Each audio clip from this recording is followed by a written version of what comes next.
"She's shaking. Please help her," cried the alien child. Only one human listened. The night had fallen hard over the city, a bruised sky sagging low with clouds swollen in violet and charcoal hues, casting a damp, uneasy hush over the dim streets. The air carried a chill sharp enough to cut through coats, and the street lamps flickered wearily, as though even the machinery of this urban sprawl had grown tired of keeping watch. The few people still out were hunched against the cold, collars up, eyes down, each moving briskly, avoiding contact, avoiding involvement. Among the twisted iron benches and peeling paint of old Westgate Park, once a playground for children, now just another forgotten corner of the city, an eerie silence lay like a fog. There, beneath a dead tree whose branches reached out like blackened claws, a small figure crouched low in the grass, rocking gently beside a still form.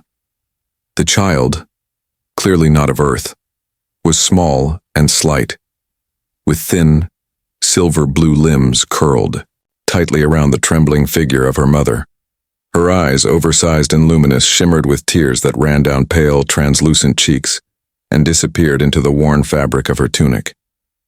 Every now and then she whispered something in a language no passerby would recognize, her voice light and musical, like wind chimes caught in a storm, before finally switching to broken English, each word clumsy with fear. She's shaking. "Please help her," she whispered, looking up at the city that refused to see her. Her mother's body trembled uncontrollably, spasms rippling under skin that shimmered faintly like oil on water, limbs twitching in pain, eyes closed, her breathing shallow and erratic. They were alone, abandoned, dismissed, invisible.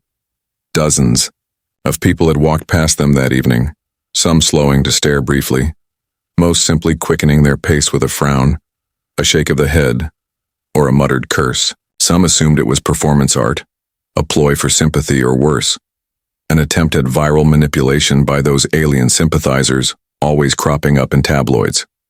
After all, it was common knowledge that after the treaties fell through, aliens had no legal standing on Earth. They were relics of a failed alliance, burdens on overstretched systems, tolerated only in name.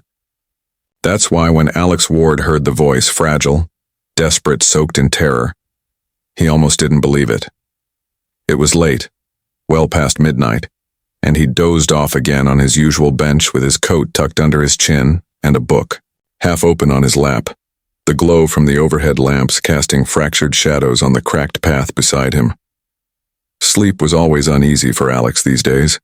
The past few years had left scars deeper than the ones on his skin, and nights were no longer a refuge but a realm of restless memory. But something about the voice cut through even the thickness of exhaustion. It wasn't just a cry. It was a plea, raw and real, the kind that tugged at the threads of his better nature. Blinking groggily, he turned toward the sound and froze. Even in the murky light, the shapes were unmistakable. The child, barely more than a toddler by human standards, cradling the form of her mother, whose spasms had grown more violent. Her body arched briefly before collapsing back onto the ground, the wet grass catching in her white robes. Something inside Alex twisted sharply. He'd seen convulsions before, years back, in refugee camps and field hospitals when he'd served as a paramedic in humanitarian zones, but nothing quite like this. He rose slowly, rubbing at his eyes, his instincts battling with caution. Intervening with aliens was a legal gray area at best, and a fast track to trouble at worst. Helping them had been declared unlawful in 3 out of the 5 major cities, and though London hadn't yet followed, public sentiment was clear. Alien aid was considered betrayal, or at the very least, naivety. But none of that seemed to matter when he met the child's gaze. Her eyes, unblinking, brimming with grief, met his with a force he hadn't expected. There was no manipulation, no agenda, just raw, desperate hope. "Please," she said again, the word dragging from her throat like it had taken everything in her to say it. "Please fix her." Alex knelt carefully, hands up, approaching as one would a frightened animal, making sure she saw him, making sure he wasn't a threat. "I won't hurt you," he said softly, his voice calm, trained, the way he used to speak to trauma victims. Up close, he could see that the woman, presumably the child's mother, was in worse shape than he thought. Her skin had a bluish tint beneath the shimmer, and her breathing was rapid, shallow. He gently touched her wrist, feeling for a pulse, and found one, weak and thready. Fever radiated from her like a furnace. "She needs help," he muttered, more to himself than anyone, then glanced around. There was no ambulance coming, no emergency service that would touch this case. If anything, calling them would mean both mother and child being hauled off to a detainment facility. They'd vanish. Forever. He knew the way the system worked. He'd seen the back end of it. The child was watching his face, her small hands gripping her mother's shoulder, as though her own touch alone could hold her together. She was fine, but then she fell, the girl said in halting English. Now she won't stop. Shaking, Alex ran a hand down his face, his thoughts racing. What did he even have on him? A water bottle, a portable med kit though geared toward humans, a thermal blanket, a few nutrient bars. Not nearly enough. But standing here wouldn't help. "We need to get her somewhere warm," he said. The child blinked up at him, uncomprehending for a moment, then nodded. "You help her?" "I'll try," he said. "I don't know much about alien biology, but I know fever and dehydration when I see it. We have to move quickly." He reached into his pack and pulled out the thermal blanket, carefully wrapping it around the woman's trembling form. Then, with considerable effort, he gently lifted her into his arms, surprised at how light she was. Her body was wiry and fragile, the skin beneath her robes cool to the touch despite the fever. The child followed close behind, clutching his coat as they moved. Every step Alex took through the silent streets felt surreal. The woman's breathing rasped against his shoulder, the child's quiet sniffles trailing behind him like a ghost. Lights flickered on in the windows of high-rises overhead, curious faces watching from the safety of their homes. No one came to help. A few turned away quickly when they saw what he was carrying. One man, stepping out of a pub, took a long look and then barked, "You're mad, mate. That's not our problem." Alex ignored him. He kept walking. He didn't know where he was going exactly, only that the city's emergency shelters were out of the question, and he couldn't take them to a hospital. He thought of the old safe house he'd once volunteered at, the kind of place meant for runaways and forgotten souls. If it was still operational, it might be their only shot. The journey felt endless. The woman convulsed again midway, and Alex nearly dropped her, staggering beneath the unexpected jolt. He gritted his teeth and kept going. The child whimpered but said nothing. When they reached the edge of the industrial zone, long abandoned warehouses and hollow shells of factories, Alex paused to catch his breath. "Almost there," he murmured, more to himself than anyone else. The child stood silently beside him, one hand on her mother's arm, the other clinging to Alex's jacket. Her expression was unreadable, but her eyes never left her mother's face. In that moment, Alex realized something deeper than urgency or fear. This child had no one else, no other family, no safety net. If her mother died tonight, she would be utterly alone in a world that didn't want her. He swallowed the lump rising in his throat. This wasn't about legalities or safety anymore. It was about something far older and simpler, doing what was right. He shifted his grip and started walking again, faster this time, toward the faint flickering sign of the safe house hidden behind a row of graffiti-tagged brick. It was a place few remembered, and even fewer dared visit. But for one desperate child and her dying mother, it might be the only refuge left in a city that had otherwise forgotten how to care. Alex could feel the tension rising like a tide in his chest as he pushed open the rusted back gate of the old safe house compound, its hinges shrieking a protest into the night, and slipped inside with the alien woman still cradled in his arms and the child glued to his side. The building loomed ahead like a relic from a forgotten era, its brick walls overgrown with ivy and its windows dim behind layers of grime. But he remembered the way in, down the side path, past the stacked crates, to the rear entrance guarded more by neglect than any real security system. In his years as a paramedic, before the world grew colder and more suspicious, he'd delivered supplies to shelters like these, tucked away in the city's blind spots, run by quietly defiant volunteers who refused to believe that compassion should have borders. He didn't know if the place was still manned, but he hoped, prayed that someone had kept the lights on. He kicked the old door 3 times, sharply, pausing after each knock as the alien child stood beside him, watching, with silent desperation. No answer. He tried again, his voice low but firm. "Please, someone's sick, she's dying, we need help." For a few seconds, nothing. Only the sound of the woman's labored breathing, the child's soft whimper, and the hum of distant hovercrafts patrolling the main road.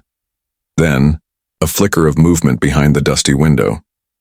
A face appeared, aged and wary, peering out through a gap in the curtain, and then the sound of locks disengaging filled the air like music.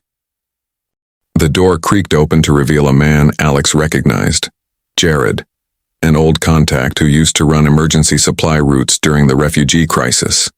His hair was whiter now, his eyes more sunken, but the moment he saw Alex and the bundle in his arms, his expression shifted from suspicion to alarm. "What the hell, Warden, is that alien?" "Yeah, but she's burning up. No time for debates." Jared didn't argue, just stepped aside and gestured them in. The hallway smelled of old wood and antiseptic, and as the door shut behind them, muffling the city's chill, the tension in Alex's spine lessened, but only slightly.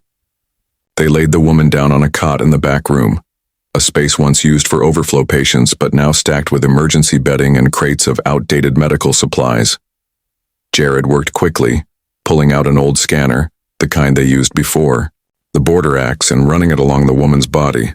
Her vitals flickered faintly on the screen, erratic, unstable. Pulse is weak, neural activity spiking. "She's in the red zone," Jared muttered, squinting at the readings. "What species?" "I don't know," Alex admitted, glancing at the child. "She hasn't said." The girl hesitated before whispering, "We are Solari, from the Red Verge." Jared's eyebrows rose. "Solari? Bloody hell, they weren't even part of the original Earth Treaty. They came after. No database protocols. No known physiology profiles." Alex frowned. "Can we still help her?" Jared sighed. "I can stabilize her, cool her core temp, pump in some general antivirals, maybe regulate the seizures, but without species-specific data, we're guessing." "Guess," Alex said, his voice hard. "Do something." Jared nodded and set to work, and as he moved with brisk efficiency, Alex turned to the child. "What's your name?" She looked up at him with eyes that shimmered like wet glass. "Luma." "Okay, Luma. You did the right thing coming to someone. You stayed with her and now she's going to get help." Luma nodded once tightly, as though forcing herself to believe it.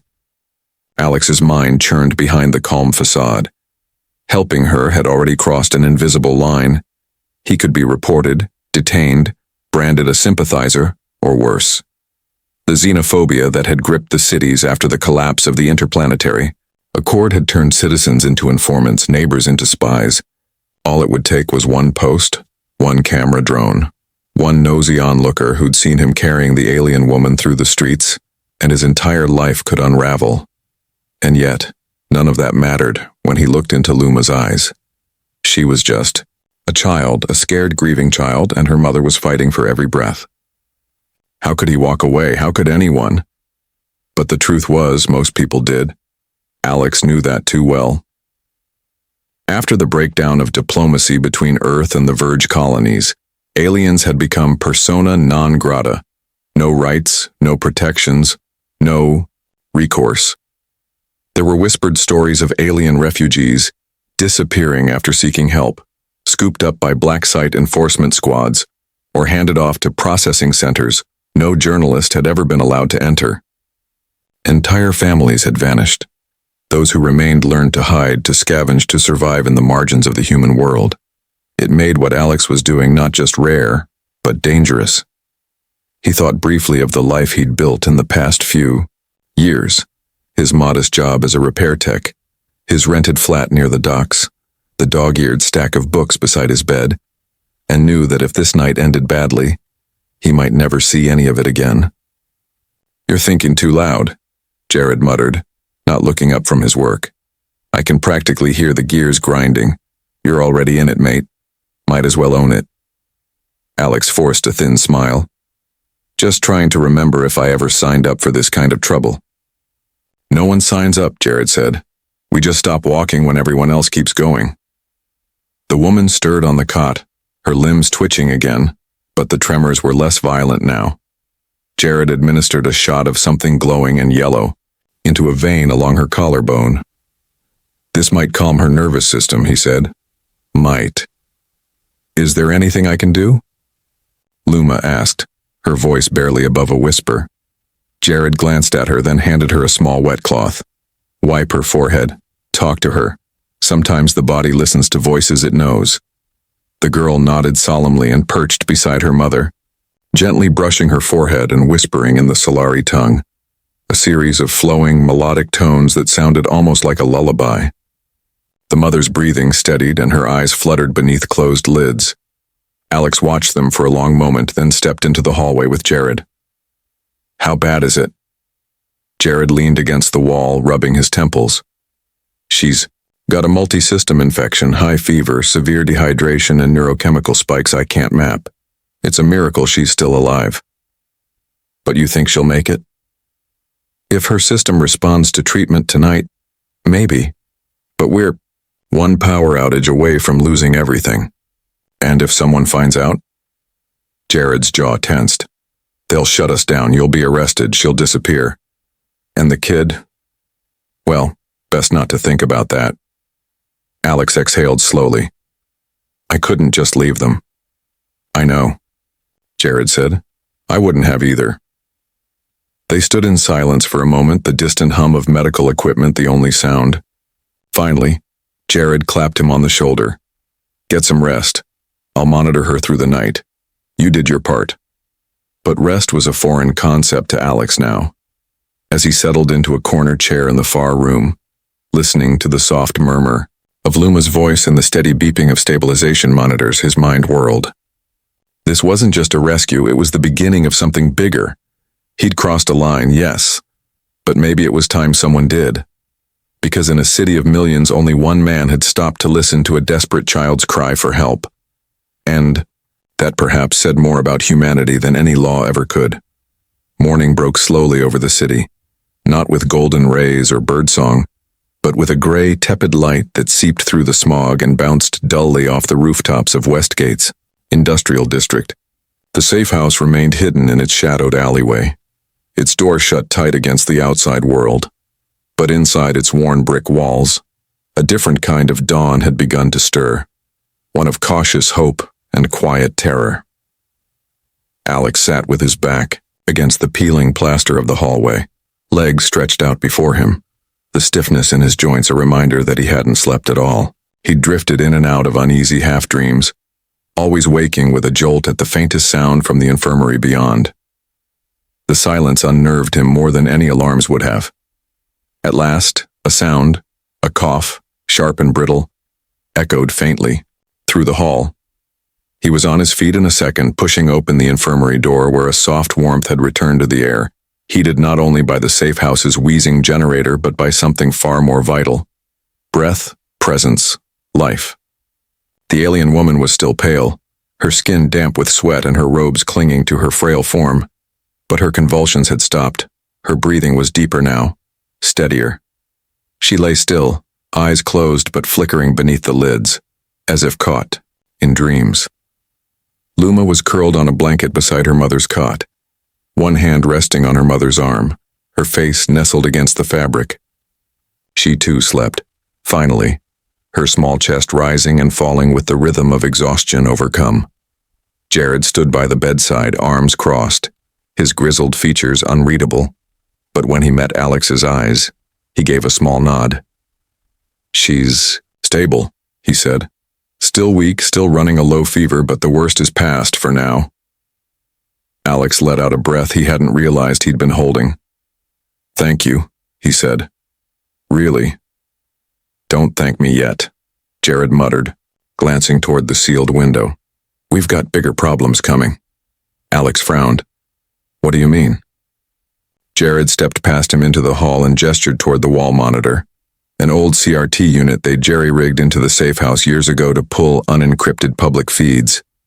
The image on screen was grainy, but unmistakable, a wide shot of Old Westgate Park taken from a drone's eye, time-stamped the previous night. There in the frame was Alex, clear as day, kneeling beside the alien woman, her convulsing body visible, the child clinging to her side. The image froze on his face, grainy but recognizable. A newscaster's voice spoke in clipped, disapproving tones. Reports surfaced last night of unauthorized civilian aid being administered to off-world individuals with no legal status on Earth. Sources say the incident occurred in central London, involving a human male whose identity has not yet been released.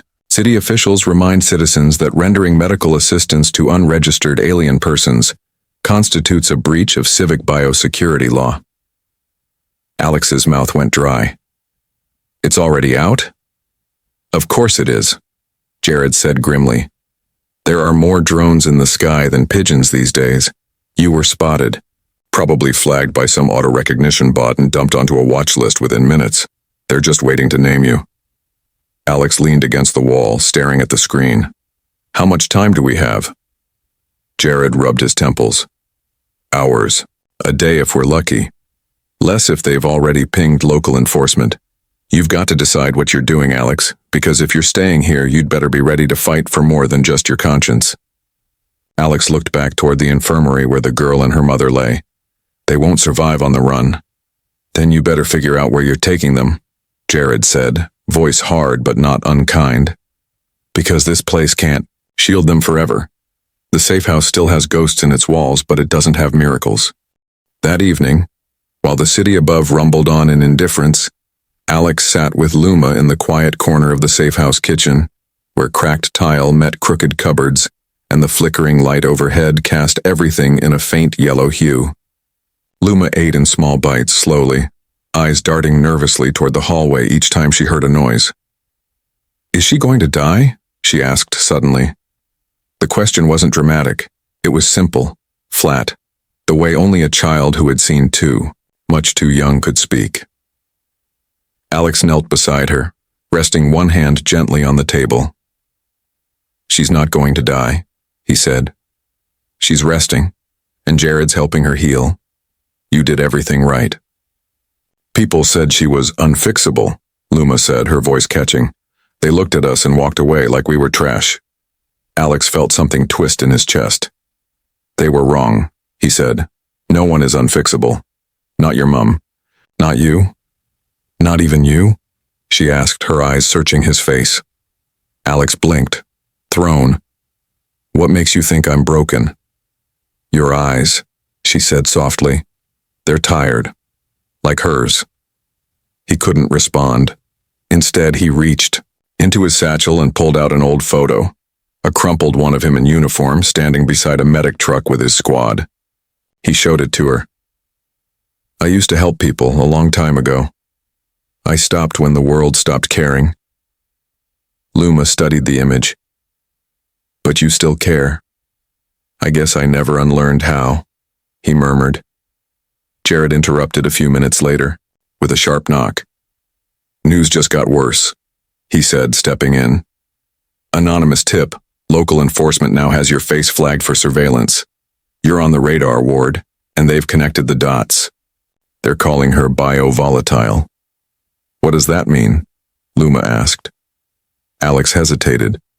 It means they think she's dangerous, contagious, a threat. She's my mum, Luma said defiantly. She just got sick. Jared gave Alex a grim look. Doesn't matter. They'll spin it any way they want. And when they come, they won't knock. That night, while Jared rigged false heat signatures to confuse sensors and prepped old emergency routes underground, Alex stayed by the woman's side, wiping her brow, murmuring soft reassurances, as her eyelids began to flutter open for the first time.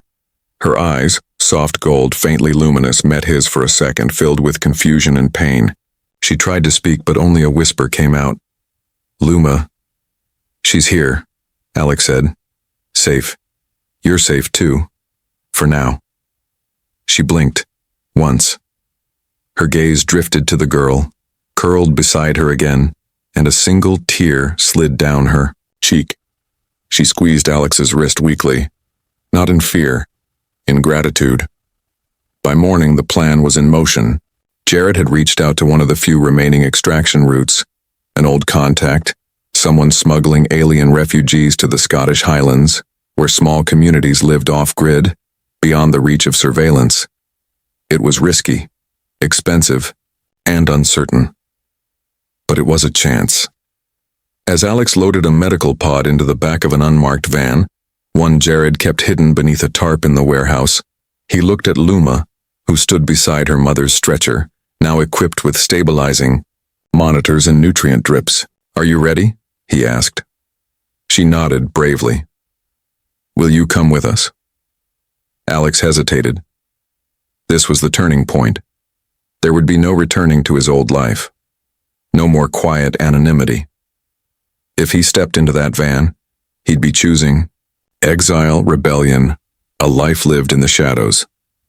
But when he looked at Luma and at her mother, fragile but alive, he knew the answer had already been written in the moment he'd knelt beside them in that park. Yeah, he said, climbing in. I'm with you. The door shut. The engine roared to life, and in the belly of the city, beneath the indifference of steel and sky, 3 fugitives disappeared into the dawn. 1 child, 1 mother, and 1 human who had remembered what it meant to care when the world had forgotten. The road north was long and winding, a gray ribbon unraveling through the backbones of a fractured country. And as the van carved its way past crumbling service stations and fields choked with frost, Alex stared out at the skeletal remains of once bustling towns and wondered what sort of future he was driving toward. They'd left the safe house under cover of pre-dawn fog, Jared's grim farewell echoing in his mind. There's no turning back, Ward. You're on the side of ghosts now. Alex hadn't answered then, but now as the van jolted over potholes and dipped under half-collapsed overpasses, he felt the truth of it settle into his bones. In the back of the vehicle, Luma sat beside her mother's med pod, her small hand, never straying far from the control panel Jared had taught her to monitor. The readings remained unstable but steady, the blinking indicators a fragile lifeline connecting her mother to the waking world. The woman, Kaylin, he had finally learned, remained unconscious, but her breathing had deepened, her skin no longer clammy with fever. Her alien physiology was still a mystery, but Alex clung to the visible signs of improvement like a man grasping a rope in a storm. He reached back to offer Luma a protein bar, and she took it with a tired smile that never quite reached her eyes. Do you think she'll wake up soon? She asked quietly. I think she's fighting, Alex said. She's made it this far. That counts for something. The girl nodded, and for a long stretch they drove in silence. The only sounds, the hum of the engine and the static-laced reports on the stolen police scanner Jared had installed in the dash. Sector 7 still in search mode, came one clipped voice. No confirmed visual on the fugitives. Last ping in the vicinity of East Midlands corridor. All checkpoints remain on high alert. Suspect considered hostile due to biorisk contamination. Alex reached forward and turned the volume down until it became little more than a whisper. Not because he was afraid Luma would hear, but because he couldn't stomach the way they said fugitives, like they were hunting criminals, not a mother and child. Around noon, they reached the edge of what had once been Yorkshire, where the roads narrowed into gravel tracks and the sky seemed to press lower. The contact Jared had arranged, a woman named Maeve, was waiting in a rusted-out service depot that had been camouflaged with solar panels and old signage. She emerged as they pulled in, tall and wiry, with ash-blonde hair pulled into a messy braid and a pulse weapon slung across her back. You're late, she said, not unkindly. We had to reroute off the A1, Alex replied, stepping down from the van. Drones. There always are, she muttered. Then her gaze flicked to the back window where Kaylin lay. That her? Alex nodded. And the girl? Luma. Maeve tilted her head. She looks strong. She is, Alex said, glancing back at her. Stronger than most adults I know. Inside the depot, Maeve led them to a hatch hidden beneath a fuel pump. A small lift descended into what appeared to be an old storm tunnel, one of the many, repurposed by the underground refugee network after the alien Biosecurity Acts turned the countryside into a surveillance grid. The tunnel walls were lined with conduit pipes and insulation foam, but there were signs of life. Stacked food crates, lanterns, children's scribbles in chalk. We're almost at capacity, Maeve said as they wheeled Kalen's pod through the corridor. But we've got a healer down the line. Half Solari, actually. She might know how to help. Alex's ears perked up. Half Solari? On Earth? Her father defected during the Verge Wars, Maeve said. Married a human. She's had to hide her lineage her whole life, but she knows the biology. Where is she? A few kilometers further north. We'll get you there by nightfall. You'll stay with her. If the woman survives the next 48 hours, she might make a full recovery. Alex nodded, though he felt a cold stone forming in his chest. Everything hinged on survival. Ifs layered on ifs. But for now, they had a path. That evening, under the light of a waning moon, the convoy moved again. 2 battered vehicles winding, their way through old forestry roads toward the highland fringes. Luma curled up beside her mother's pod in the back seat, humming the soft Solari song Alex had come to recognize as a lullaby. Every note carried something ancient, something aching, and though he didn't understand the words, he knew they were woven from hope and grief in equal measure. When they reached the healer's homestead, a modest stone cottage tucked into a hillside surrounded by geothermal vents, Alex could hardly believe the difference in the air. It smelled clean here, untouched. No hum of city grids or blinking towers. Just the earth and wind and the low pulse of hidden generators. The healer introduced herself as Ellen, her eyes flecked with the same gold shimmer as Kalen's, her voice quiet and precise. She took one look at Kalen's vitals and inhaled sharply. She's been through hell, she said. But her neural core is still intact. That's rare. Solari minds burn out quickly under Earth's atmospheric stressors if untreated. Can you save her? Alex asked, his voice steadier than he felt. Ellen didn't answer at first. She leaned over the pod, adjusting the oxygen mix, then pressed her forehead lightly against Kalen's, just for a moment, and whispered something in the alien tongue. Then she looked at Luma. She's strong because of you. The girl said nothing, just nodded once, like a soldier accepting a battlefield truth. Over the next 2 days, Ellen worked without rest, administering treatments derived from a blend of off-world remedies and adapted Earth compounds. Alex helped where he could, fetching supplies, sterilizing instruments, learning the rhythms of Solari biology through observation. He was no longer a medic, not officially, but his instincts returned quickly, and Ellen seemed grateful for the quiet competence. On the second night, as they sat by the fire while Luma slept in a nearby cot, Ellen finally spoke.